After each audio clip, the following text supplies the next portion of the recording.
ప్రేమ, యేసుని ప్రేమ.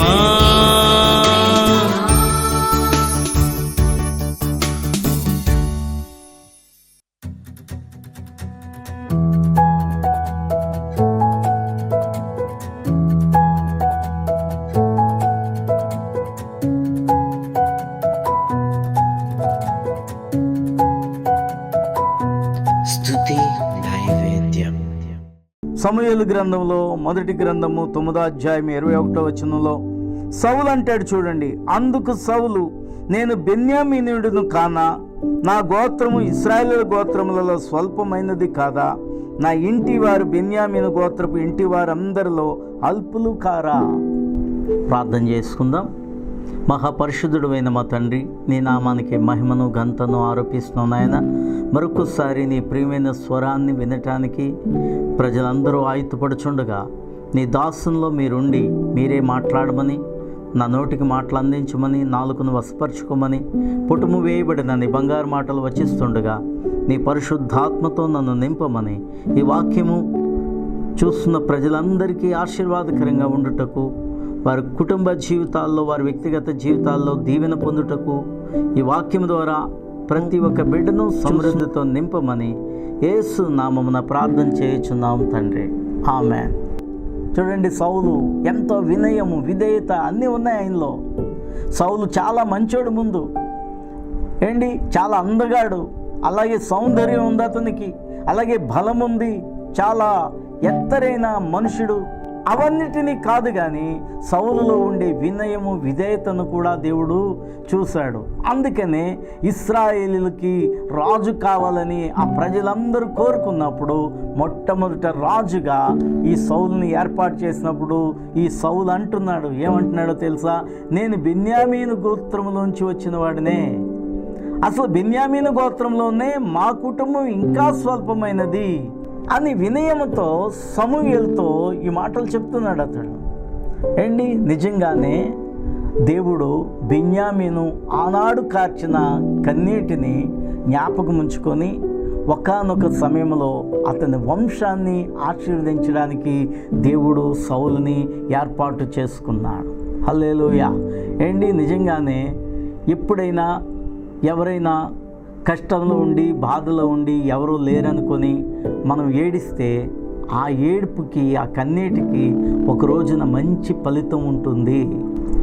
అందుకనే మత్తయి సువార్తలో అంటున్నాడు, దుఃఖపడువారు ధన్యులు, వారు ఓదార్చబడుదురు. దుఃఖపడేవారిని ఎవరు ఓదారుస్తారు? ఈ లోకంలో మనుషులైతే ఎన్నో మాటలు అంటారు. నీకు కష్టం వచ్చిందంటే పలానా తప్పు చేసావు, పలానా పాపం చేసావు అనేవాళ్ళు చాలామంది ఉంటారు. యోబే అందుకు ఉదాహరణ. యోబు కష్టాల్లో ఉండి ఆస్తి పోగొట్టుకొని, ఆరోగ్యం పోగొట్టుకొని, కుమారులను కుమార్తెలను అందరినీ పోగొట్టుకొని సర్వనాశనం అయిపోయిన వేళ అతన్ని చూడడానికి వచ్చిన మిత్రులు అతన్ని ఎన్నో దెప్పు పొడుపు మాటలు మాట్లాడుతూ అతన్ని ఇంకా బాధ పెట్టడం మనం బైబిల్ గ్రంథంలో చూస్తాం. అంతేకాదు, ఈ లోకంలో కూడా ఎవరి పరిస్థితులైనా మారిపోతే, ఎవరి పరిస్థితులైనా బాగోకపోతే, ఎవరైనా కన్నీటితో ఉంటే వాళ్ళని ఓదార్చకుండా చాలామంది వారి మీద ఇంకా అపనిందలు వేస్తూ దుఃఖపరిచేవారు ఈ లోకంలో చాలామంది ఉంటారు. కానీ దుఃఖపడేవారిని ఓదార్చే ఒక దేవుడున్నాడు, ఆయనే యేసుక్రీస్తు. హల్లెలూయా. ఈరోజు నీ దుఃఖాన్ని సంతోషంగా మార్చేస్తాడు. నువ్వు ఏడుస్తున్నావు కదా, ఒకరోజు నీ పిల్లలు వర్ధిల్లుతారు, నీ బిడ్డల్ని దేవుడు జ్ఞాపకం చేసుకుంటాడు, నీ కన్నీటిని నాట్యంగా, సంతోషంగా మార్చేస్తాడు. అయితే బెన్యామీను ఎప్పుడు అనుకుని ఉండడు, తన వంశమునే దేవుడు మొట్టమొదట రాజుల వంశముగా మారుస్తాడని ఆనాడు బెన్యామీనుకి తెలియదు. కానీ అతన్ని సృష్టించిన దేవునికి బెన్యామీను యొక్క దుఃఖము తెలుసుకున్నాడు. అందుకనే ఒకానొక సమయంలో సౌలుని రాజుగా అభిషేకించాడు.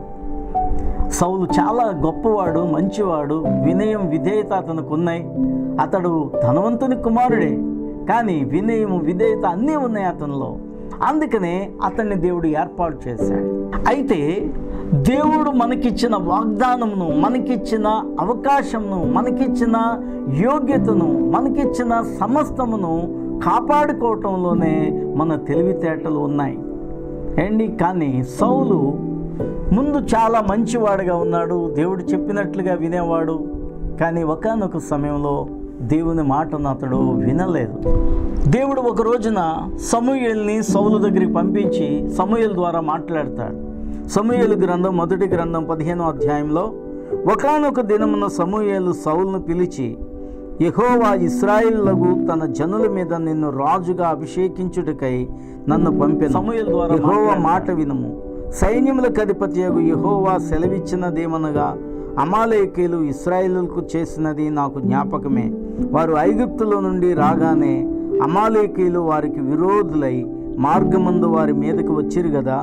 కాబట్టి నీవు పోయి కనికరింపక అమాలేకీయులను హతము చేయుచు పురుషులనేమి, స్త్రీలనేమి, బాలురనేమి, పసిపిల్లలనేమి, ఎద్దులనేమి, గొర్రెలనేమి, ఒంటెలనేమి, గార్ద బొమ్మలనేమి అన్నిటినీ హతము చేసి వారికి కలిగినదంతయు బొత్తిగా పాడు చేసి అమాలేకీయులను నిర్మూలము చేయమని చెప్పాను. ఒక రోజున సౌలుని రాజును చేశాడు. సౌలుతో సమూయేలు మాట్లాడుతూ, దేవునికి అమాలేకీయులంటే చాలా కోపము. ఎందుకంటే వాళ్ళు ఇశ్రాయేలుకి చేసిన దానిని బట్టి అమాలేకీయుల్ని దేవుడు నీకు అప్పగించినప్పుడు వాళ్ళందరినీ, వాళ్ళ పశువులను, వారి యొక్క సంతానమును, వారి యొక్క స్త్రీలనేమి అందరినీ కూడా నీవు హతం చేసి చంపాలి అని దేవుడు సమూయేలు ద్వారా సౌలుతో చెప్తాడు. అయితే సౌలు ఆ మాటను వింటాడు కానీ ఆ పని చేయడు. అందుకనే సౌలును దేవుడు తిరస్కరించవలసిన పరిస్థితి వచ్చింది. చూడండి 15వ అధ్యాయము 10వ వచనంలో, అప్పుడు యెహోవా వాక్కు సమూయేలునకు ప్రత్యక్షమై ఇలాగ సెలవిచ్చెను, సౌలు నన్ను అనుసరింపక వెనుక తీసి నా ఆజ్ఞలను గైకొనకపోయిన గనుక అతనిని రాజుగా నిర్ణయించినందుకు నేను పశ్చాత్తాపపడుచున్నాను. అందుకు సమూయేలు కోపావేశుడై రాత్రి అంతా యెహోవాకు మొర్రపెట్టుచుండెను. ఉదయమున సమూయేలు లేచి సౌలును ఎదుర్కొనుటకు పోగా సౌలు కర్మేలునకు వచ్చి అక్కడ జయసూచకమైన శిలను నిలిపి తిరిగి గిల్గాలునకు పోయినన్న సమాచారం వినను. తరువాత అతడు సౌలు వద్దకు రాగా, సౌలు, యెహోవా వలన నీకు ఆశీర్వాదం కలుగునుగాక, యెహోవా ఆజ్ఞను నేను నెరవేర్చితిననగా సమూయేలు, అలాగైతే నాకు వినబడుచున్న గొర్రెల అరుపులను, ఎడ్ల రంకెలను ఎక్కడివి అని అడిగాను. అందుకు సౌలు, అమాలేకుల యొద్ద నుండి జనులు వీటిని తీసుకుని వచ్చిరి. నీ దేవుడైన యెహోవాకు బలులర్పించుటకు జనులు గొర్రెల్లోనూ ఎడ్లలోనూ మంచి వాటిని ఉండనిచ్చిరి. మిగిలిన వాటన్నిటినీ మేము నిర్మూలన చేసితి మనగా. దేవుడు అంటున్నాడు సమూయేలుతో, సౌలు నేను రాజుగా చేసినందుకు పశ్చాత్తాపడుతున్నాను, నేను చింతిస్తున్నాను, నేను బాధపడుతున్నాను అంటున్నాడు. ఎందుకంటే అమాలేకీయుల్ని సర్వనాశనం చేయమని దేవుడు చెప్తే వాళ్ళని, ఆ రాజుని బంధిస్తాడు చంపకుండా. ఆ తర్వాత అందులో గొర్రెలను, పశువులను, బలమైన వాటిని దేవుని కోసం ఉంచాలి అనుకుంటాడు. ఎందుకంటే దేవునికి బలమైన వాటిని బలిగా అర్పిస్తే దేవుడు సంతోషిస్తాడు కదా. చెప్పిన మాట ఒకటి, ఇతడు చేసిన పని ఒకటి. దేవుని కోసమే కదా అని బలమైన వాటిని ప్రక్కన పెట్టి దేవునికి బలు అర్పిద్దాం అనుకుంటాడు సౌలు. కానీ దేవుడు ఏమన్నాడంటే సమస్తమైన వాటిని నువ్వు సంహరించాలి. ఎందుకు అమాలేకీయుల్ని దేవుడు చంపమన్నాడంటే నిర్గమకాండంలో 17వ అధ్యాయంలో ఉంటుంది. అమాలేకీయులు ఇశ్రాయేలు మీదకి యుద్ధానికి వస్తారు. వాళ్ళు మొట్టమొదటిగా ఇశ్రాయేలు వారు ప్రయాణం అవుతూ ఉంటుంటే వాళ్ళ మీదకి అమాలేకీయులు యుద్ధానికి వచ్చారు. అది గుర్తుపెట్టుకుని దేవుడు సౌలు రాజు అయిన తర్వాత ఆ అమాలేకీయుల్ని సర్వనాశనం చేయమని దేవుడు ఆజ్ఞయిస్తే ఇతడేం చేస్తాడంటే సొంత ఆలోచనలతో రాజుని బంధిస్తాడు చంపకుండా. ఆ తర్వాత ఆ పశువులను దేవునికే బలి ఇవ్వడం కోసం కొన్ని దాస్తాడు. అది దేవునికి ఇష్టం కాదు. కళ్ళు మూసుకోండి, ప్రార్థన చేసుకుందాం. మహాపరిశుద్ధుడు అయిన మా తండ్రి, నీ నామానికి మహిమను ఘనతను ఆరోపిస్తున్నాం. మరొక్కసారి నీ ప్రియమైన స్వరము ద్వారా మా అందరితో మాట్లాడినందుకు వందనాలు ప్రభా. నిజమే తండ్రి, ఎవరో కార్చిన, మా పితరులు కార్చిన కన్నీటిని బట్టి, మా తల్లిదండ్రులు మా కోసం కార్చిన కన్నీటిని బట్టి ఇదో తండ్రి మేము ఈ రోజున రక్షింపబడ్డాం. నీ వాగ్దాన ఫలాన్ని అనుభవిస్తున్నాం. దీనిని మేము కాపాడుకునే జ్ఞానము కూడా అందరికీ దయచేయమని అడుగుచున్నాం నాయన. సహాయం చే తండ్రి, నీ వాగ్దాన ఫలమును సంపూర్ణముగా అనుభవించే భాగ్యము మా అందరికీ అనుగ్రహించండి. అట్టి జ్ఞానముతో మంచి భక్తిని చేయటానికి నీ కృప మాకు ఎల్లప్పుడూ తోడుగా ఉంచమని యేసు నామమున ప్రార్థన చేయుచున్నాం తండ్రి. ఆమేన్. ఆనాద బ్రహ్మం మా వేద సారం నీవే నీవే యేసయ్యా.